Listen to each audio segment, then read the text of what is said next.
Okay, I see a bomb. It's got wires, a button, keypad.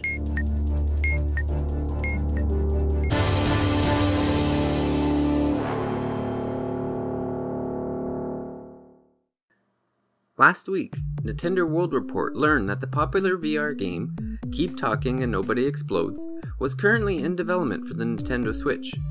Our associate writer, David Lloyd, was able to leverage his proximity to the developers by invoking ancient Canadian customs that garnered an invitation to the Steel Crate Games studio, or specifically, he offered to bring Tim Hortons coffee. David was able to have an interview with the developers and also get access to the Switch version in order to provide a hands-on experience to share with the community. So let's start off with the interview. Representing Steel Crate Games is Studio Operations Manager Taraneh Dohmer.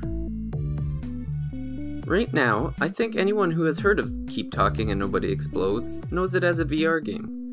Could you give us a rundown of the experience for the console owners out there that may not have heard of the game yet?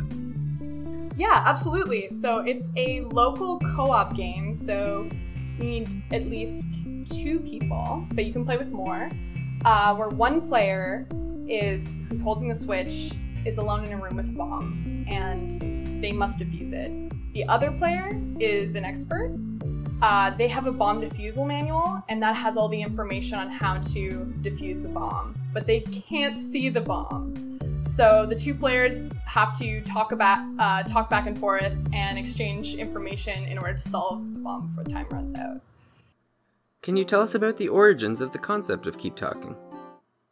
Right, so it came out of a global game jam where Ben, Brian, and Alan attended in 2014. The concept behind it was, well, basically they had done a lot of demoing with their friends and family, playing around with VR, and they noticed that often the only person having fun is the person in the headset, and everyone else is just kind of waiting around for their turn to be in the headset. And while VR is a lot of fun, they're like, there's got to be another way that we can involve other people in the VR experience, even if they're not in the headset. So that's kind of what sparked the idea. Was there anything specific that motivated you to create a console version of the experience? Well, yeah, we've been getting a lot of requests from people who own the PSVR version, and they would like a flat screen non-VR mode to play as well. But we've been getting a ton of emails and messages from really enthusiastic gamers that would love to see it on Switch, and the Switch just seems like such a great platform for it. Just the portability gives the diffuser, it makes it really easy for them to hide the screen from the expert. And because it is just like a fun party social game, you can take it and go. It's such a good fit for the Switch. Many of us at NWR were surprised to hear that a console version, and specifically a Switch version of the game, was being developed. We would like to announce earlier, that we were thinking about developing on the Switch, but we're also torn between not wanting to promise something that we can't deliver just in case an unexpected hurdle comes up. So we really prefer to be sure that it's going to happen before we make any kind of announcement to our fans. Sometimes that means staying a little bit quiet. What's next for Steel Crate Games? Do you currently have some short-term plans that you are working towards? Our next step would be to work on localization for the game. So the funny thing about localization for Keep Talking is that the game hinges on communication. A lot of the modules actually are based off of wordplay. Like, I'm sure you know, like some of the modules are actually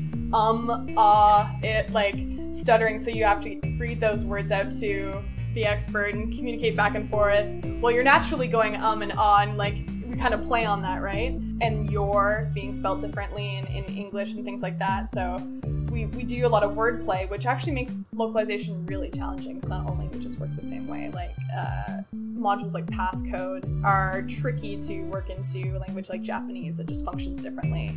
So translating and localizing the game is something that we're going to work on next. We don't have a full list of languages that will be available yet, but it's been a challenge just because it's a game built on communication and hinges on language. Unfortunately, video of the gameplay cannot be recorded at this time. However, I was allowed to take this screenshot in order to prove authentically that I was able to experience Keep Talking and Nobody Explodes in handheld mode. The controls are incredibly simple. The left stick moves the selector around the bomb. The right stick rotates the bomb itself so that you can view it from different angles. And finally, A and B are the select and cancel options. In my session, I sat across the table from Taraneh, holding the Switch out of her view.